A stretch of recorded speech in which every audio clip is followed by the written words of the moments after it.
नमस्कार, मैं हूं आपके साथ पूजा कविया गोमा। एपीएन के लोकप्रिय कानूनी प्रोग्राम लीगल हेल्पलाइन में आप सभी का स्वागत है। इसमें हमारे कानूनी विशेषज्ञ रोजमर्रा की जिंदगी की समस्याओं से जुड़े कानूनी मसलों पर आपकी शंकाओं का समाधान करते हैं। आप भी इस प्रोग्राम से जुड़ सकते हैं और फोन करके कानूनी राय ले सकते हैं। आज हम आपको बौद्धिक संपदा का अधिकार या इंटेलेक्चुअल प्रॉपर्टी राइट्स और उससे जुड़े कानून की जानकारी देंगे। साथ ही इस मामले से जुड़े आपकी समस्याओं का समाधान भी करेंगे। बौद्धिक संपदा का अधिकार एक ऐसा कानून है जो निर्माता को उसके बनाए हुए उत्पाद का मालिकाना हक देता है। ये अधिकार अंतर्राष्ट्रीय स्तर पर मान्य है और साहित्य, संगीत, कला, नई खोज या आविष्कार, नए मुहावरे, विशेष चिन्ह या किसी नए डिजाइन सभी क्षेत्रों के लिए दिया जाता है। इन अधिकारों को सार्वजनिक तौर पर इस्तेमाल किया जा सकता है। ये अधिकार निर्माता को उसके उत्पाद के मालिकाना अधिकार के साथ दूसरों को अपने फायदे के लिए उसका उपयोग करने से भी रोकता है। कॉपीराइट मौलिक साहित्य को सुरक्षित रखने का अधिकार देता है। ट्रेडमार्क से किसी उत्पाद को सुरक्षित किया जा सकता है। पेटेंट आपके निजी व्यापार और कारोबार को सुरक्षा प्रदान करता है। सिर्फ भारत ही नहीं बल्कि कई देशों में बौद्धिक संपदा की सुरक्षा के लिए कानून बनाए गए हैं। इनकी निगरानी अंतर्राष्ट्रीय स्तर पर वर्ल्ड इंटेलेक्चुअल प्रॉपर्टी ऑर्गेनाइजेशन करता है। ये तो थी बुनियादी जानकारी। बौद्धिक संपदा और उससे जुड़े कानून की ज्यादा जानकारी देंगे हमारे आज के कानूनी विशेषज्ञ patent attorney RP Yadav ji. अगर आपका बौद्धिक संपदा से जुड़ा कोई सवाल है तो आप फोन करके राय ले सकते हैं। हमारा फोन नंबर आपकी टेलीविजन स्क्रीन पर इस वक्त फ्लैश हो रहा है 012061279337। इसके अलावा एक और नंबर 012061279338। आप इन नंबर्स पर कॉल कर सकते हैं और कॉल करके जो भी कानूनी सलाह है, कानूनी राय है, वो आप ले सकते हैं। चलिए, हमारे साथ खास मेहमान जुड़े हुए हैं, उनसे सवालों का सिलसिला शुरू करते हैं। बहुत स्वागत है सबसे पहले कार्यक्रम में आपका। यही आपसे जानकारी लेना चाहेंगे कि बौद्धिक संपदा की जो कानूनी परिभाषा है वो क्या कहलाती है, उस परिभाषा को कैसे हम समझें? जी, बौद्धिक संपदा की जो कानूनी परिभाषा है वो यही है जो हम कॉमन लैंग्वेज में जानते हैं। Means any property which is created by using the intellect of an individual. So when you create something new, this new thing which is related to a product or process becomes an intellectual property. अगर मैं 3 words में कहूं जी तो creation of mind is intellectual property. ठीक है जी।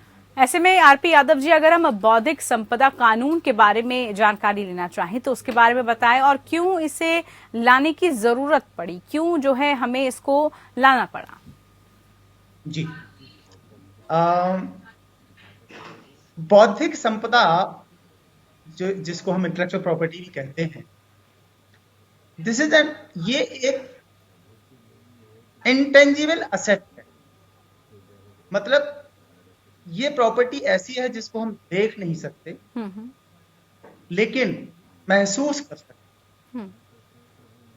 Intangible asset, लेकिन ये है कि इस प्रॉपर्टी को भी आप बिल्कुल उसी तरह से एंजॉय कर सकते हैं जी। जिस तरह से आप अपनी मूवेबल और इमूवेबल प्रॉपर्टीज को एंजॉय करते हैं। और क्योंकि एक प्रॉपर्टी है, जिस तरह से हम मूवेबल और इमूवेबल प्रॉपर्टीज को प्रोटेक्ट करते हैं, बिल्कुल उसी तरह से इस प्रॉपर्टी को भी प्रोटेक्ट करने की जरूरत पड़ती है। बाहर के देश क्योंकि हमसे एडवांस, उन्होंने इंटेलेक्चुअल प्रॉपर्टी लॉज को पहले अपने यहाँ लाए, हमारे यहाँ बाद में आए। और ऑफ कोर्स क्योंकि हम ब्रिटिशर्स ने बहुत सालों तक हमें रूल किया, ये वही लोग हैं जिन्होंने हमारे यहाँ भी, इंडिया में भी ये बौद्धिक संपदा अधिकारों का चलन शुरू किया। ठीक है। ऐसे में अगर हम अगले सवाल की तरफ बढ़ें यादव जी, तो डिजाइन पंजीकरण की जब बात आ रही है तो वो डिजाइन पंजीकरण क्या होता है? सबसे पहले तो वही आपसे समझना चाहेंगे। और डिजाइन पंजीकरण का जो उद्देश्य है वो क्या है? डिजाइन चोरी क्या होती है? मतलब डिजाइन से रिलेटेड जो भी क्वायरीज हैं वो आपसे जानना चाहेंगे। जी, देखिए, डिजाइन की जो परिभाषा है एज पर डिजाइन सेट, वो है आउटर ऑर्नामेंटल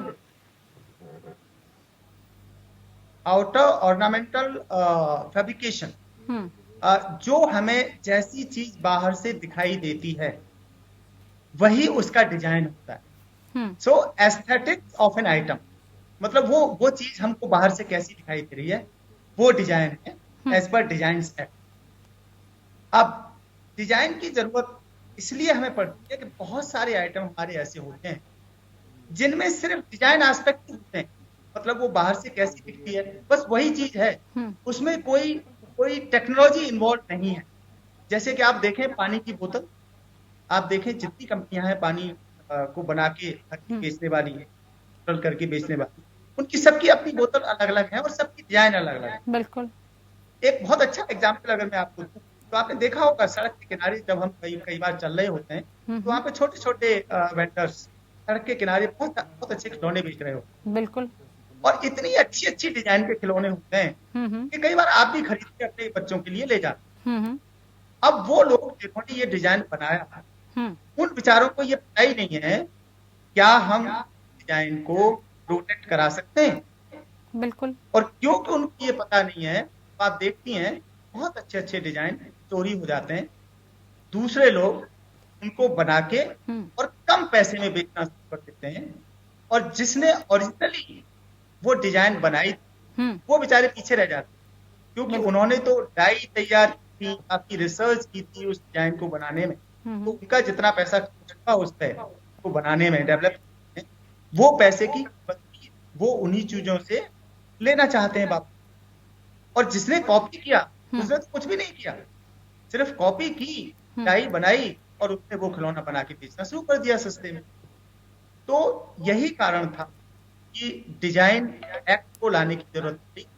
आप देखें कुर्सियों की डिजाइन बिल्कुल अलग थी, वाटर बोटल्स की डिजाइन देखें, अब तो हर चीज की नई नई डिजाइनें आ रही हैं। आप देखें कार की डिजाइन देखिए, कितनी ब्रांड अपने यहाँ अवेलेबल हैं, लेकिन सबकी कारों का डिजाइन अलग अलग होता है। बिल्कुल। तो डिजाइन आने की जरूरत इसलिए पड़ी कि जो चीज जैसे बाहर से देती है वो उसको बनाने वाला, उसको डिजाइन करने वाला चाहता है उसको प्रोटेक्शन मिले, और क्योंकि उसने मेहनत लगाई, अपना दिमाग यूज किया है डिजाइन डेवलप करने में, उसको उसका रिवार्ड। बिल्कुल आरपी यादव जी, बहुत विस्तार से आपने और बड़े एग्जाम्पल्स के साथ आपने बताया, जिससे स्पष्ट भी हो गया है कि इसकी आवश्यकता आखिरकार क्यों पड़ी और अब क्यों ये इतना ज्यादा जरूरी है।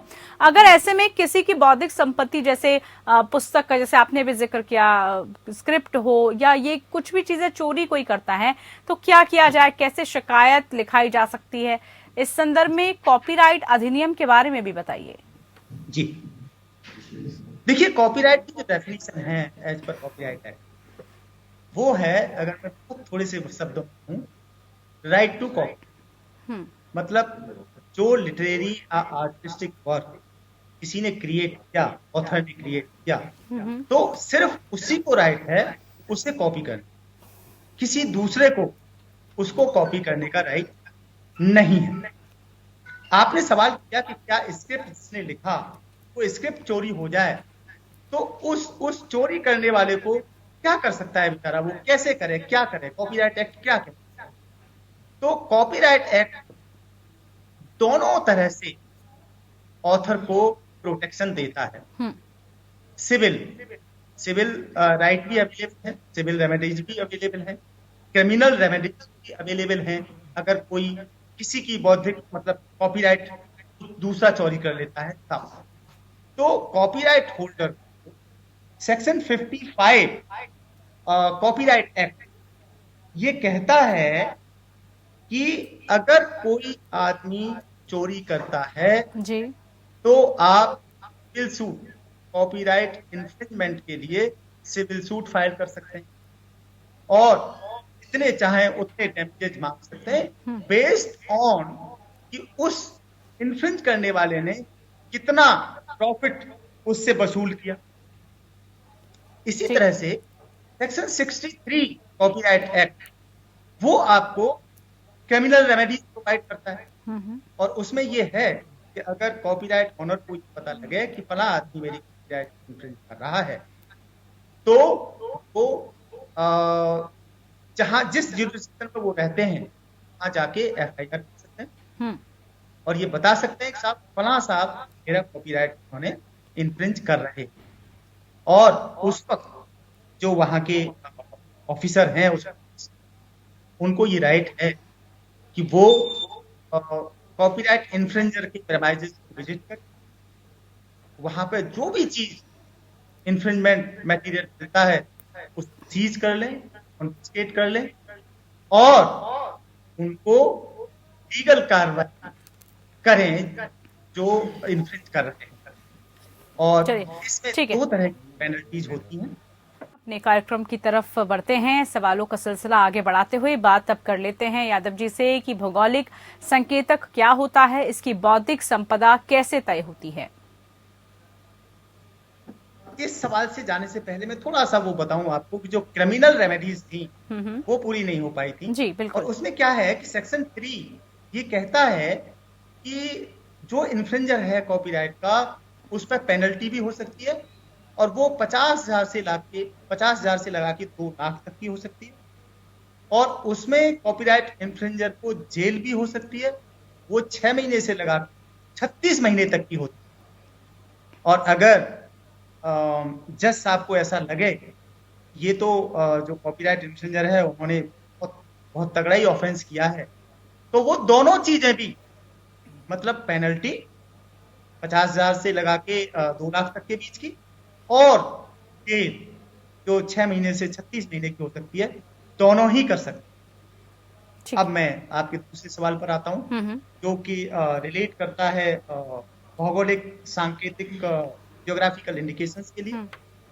तो ज्योग्राफिकल इंडिकेशंस एक्ट जो आया वो 2000 में इनेक्ट हुआ इंडिया में और उसमें ये देखा गया है, आप जानते हैं हम सब जानते हैं कि पर्टिकुलर ज्योग्राफी में पर्टिकुलर एरिया में ऑफ ए कंट्री वहां के कुछ चीजें कुछ प्रोडक्ट होते हैं जो बिल्कुल यूनिक होते हैं। मतलब वो प्रोडक्ट अगर आप चाहें वहां से दूसरी जगह लाके उनको ग्रो करना चाहें तो उतना अच्छा उनका टेस्ट या जो फ्लेवर है वो नहीं होता जो एक पर्टिकुलर ज्योग्राफी में होता है। And that is due to specific weather and quality of soil. अब आप देखें बासमती राइस, तो ये एक जो जगह है बासमती, थोड़ी सी पाकिस्तान में आती है, थोड़ी सी इंडिया में आती है, वहां बासमती राइस होता है और उसका फ्लेवर देखें तो अलग ही, मतलब उस बासमती राइस को आप बनाएं तो किचन से बिल्कुल खुशबू महक बाहर निकलती है कि हाँ बासमती राइस।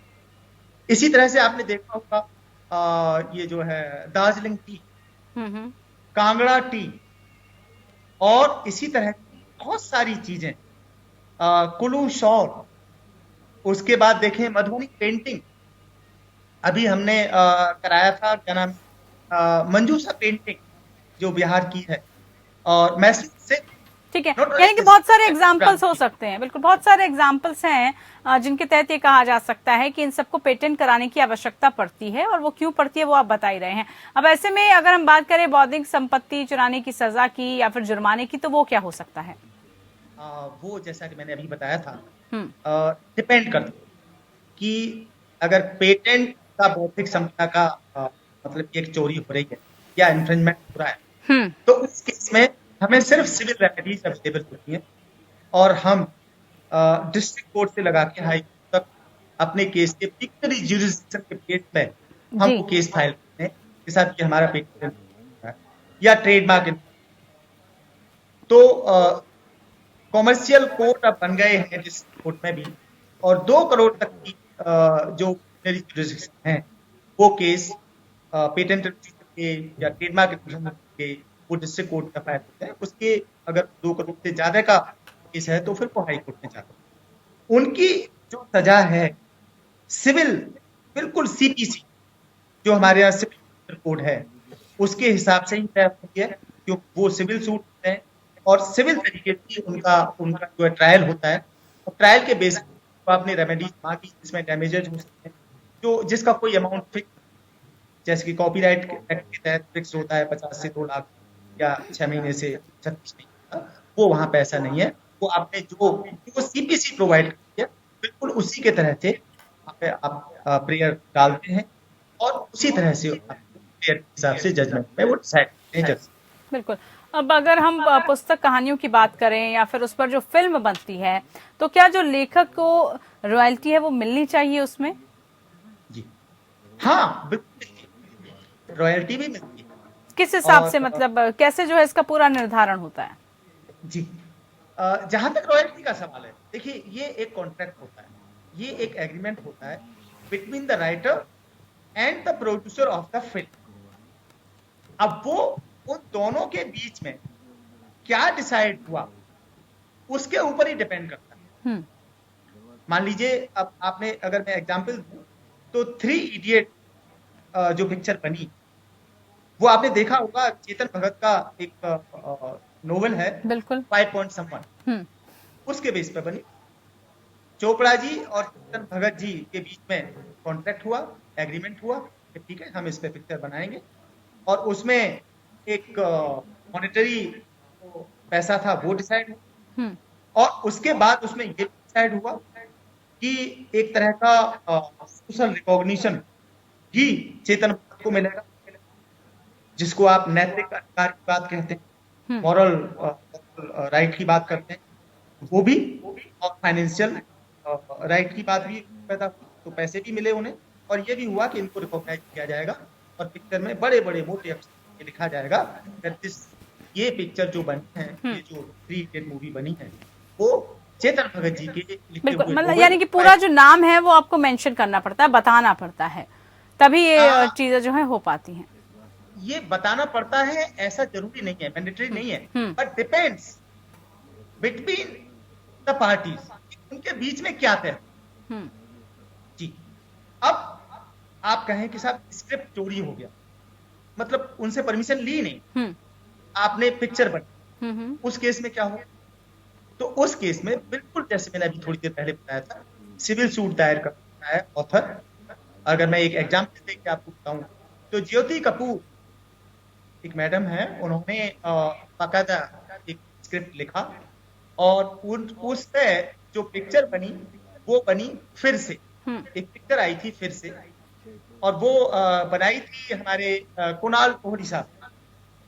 वो स्क्रिप्ट चोरी किया, उन्होंने पिक्चर बना दी, और जब उनको पता लगा ज्योति कपूर, तो उन्होंने बाकायदा सिविल सूट फाइल। ठीक है, ठीक है। और उस सिविल सूट में आप देखेंगे 25 लाख के डैमेजेस कुणाल कोहली साहब को ज्योति कपूर को देने पड़े। इतना ही नहीं, उनको ये भी मानना पड़ा हम उनको बिल्कुल क्रेडिट देंगे, इसमें मॉरल राइट की बात है कि हम ये बताएंगे कि फिर से पिक्चर किस राइटर के नोट पर बनी। ठीक है। एक और बड़ा इंपॉर्टेंट सवाल जो आता है, जैसे हम कहीं भी जाते हैं, रेस्टोरेंट्स में या फिर जो गाने रेडियो स्टेज शोज में बज रहे होते हैं, क्या उन पर भी ऐसे ही रॉयल्टी आयोजनों को देना पड़ता है? जी बिल्कुल ठीक कह रही हैं आप। ये रॉयल्टी वहां भी एप्लीकेबल होती है, बाकायदा सोसाइटीज बनी हुई हैं, कॉपीराइट सोसाइटीज बनी हुई हैं, और उनको ये राइट होता है कि एक्चुअली अगर आप देखें तो किसी भी रेस्टोरेंट मालिक को वहां से लाइसेंस लेना पड़ता है। जो बैकग्राउंड में म्यूजिक बजता है, उस म्यूजिक को बजाने के लिए वहां से लाइसेंस देना पड़ता है, और लाइसेंस फी उस सोसाइटी को देनी पड़ती है, और फिर वो सोसाइटी जो उनके ऑथर हैं, जो राइटर हैं उस गाने के, उनको वो पैसा वहां तक जाता है जी। और तो ये बिल्कुल एप्लीकेबल है एज पर कॉपीराइट एक्ट। चलिए ठीक है, बिल्कुल। आरपी यादव जी, बहुत आपने विस्तार से जानकारी दी, तमाम जो कॉपीराइट से जुड़े इशू थे उसके अंतर्गत जो जो आता था आपने बहुत अच्छे से डिस्क्राइब किया। बहुत शुक्रिया आपका, आप हमारे साथ जुड़े और जुड़कर आपने तमाम जो है लीगल हेल्पलाइन के जरिए जो भी कॉपीराइट के इश्यूज थे उसके बारे में जानकारी और सलाह दी। फिलहाल के लिए इतना ही, नमस्कार।